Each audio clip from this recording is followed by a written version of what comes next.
Are you guys wondering that some of your friends study for few hours and are still able to score good?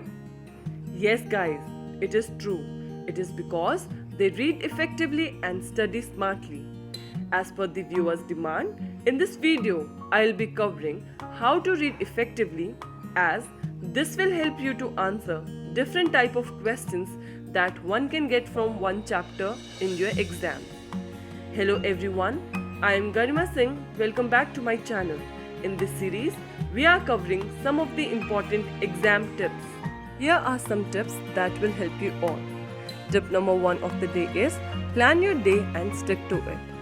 It means you need to schedule your day a day prior. Here are some mini tips that will help you in planning your day. One can write everything down, check your calendar day before, book similar tasks together, plan the postponed tasks according to their priorities, revise your performance, and most importantly, make adjustments when necessary. Here is the outlay that one can follow. For example, I need to do one chapter of biology, one chapter of history, and after that I need to review some of the history papers. So, I'll mark my goals according to the time and according to the priority of the day.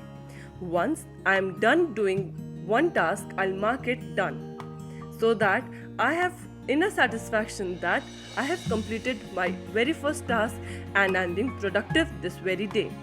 Tip number 2 here is knowing about the exam pattern. One must be aware of the exam pattern, what type of questions can come in your exam. For example, long questions, very short questions, and many more. Tip number 3 here is getting an overview by reading the context.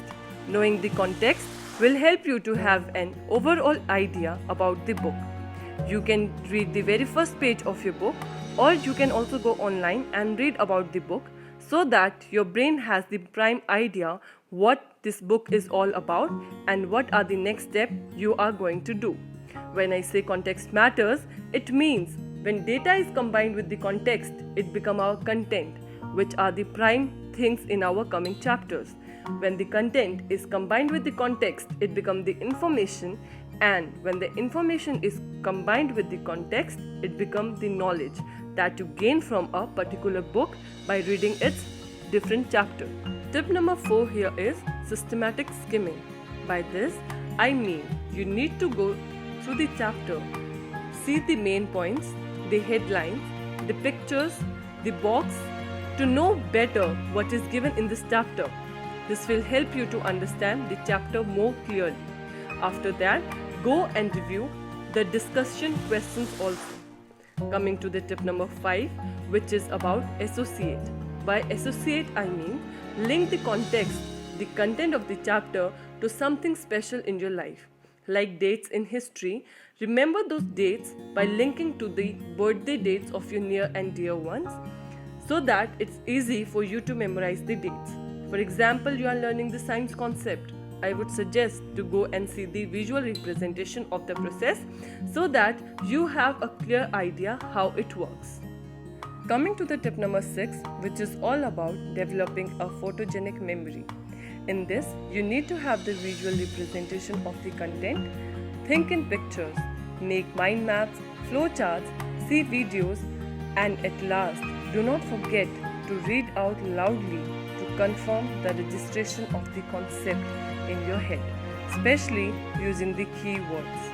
Coming on to the tip number 7, which is known as the process of telling and retelling. Try and discuss the concept with your friends or teach a younger one. Telling and retelling is a great way to remember the concept, as this will help you to know your mistakes also. Now coming to the answering of different type of questions in the exam. As you all know, you need to stay calm, read everything, note down the timing, and now coming on to the type of questions. There are multiple choice questions. For that, I'll be linking the link of my video by the end. You can go and see how to solve that.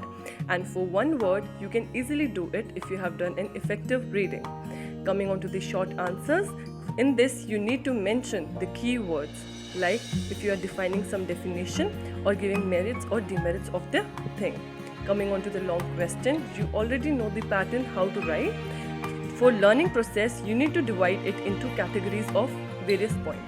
relate all the related points all together and learn it, so that it is easy for you to memorize. If you have done an effective reading, you have an idea of everything that was given in the chapter, and now presenting it into the pointer form will give you a clear idea what you have gained. That's it for today's video, guys. If you like my video, do not forget to like, share and subscribe to my channel. I'm Garima Singh, now signing off. See you guys very soon. Thank you so much for watching.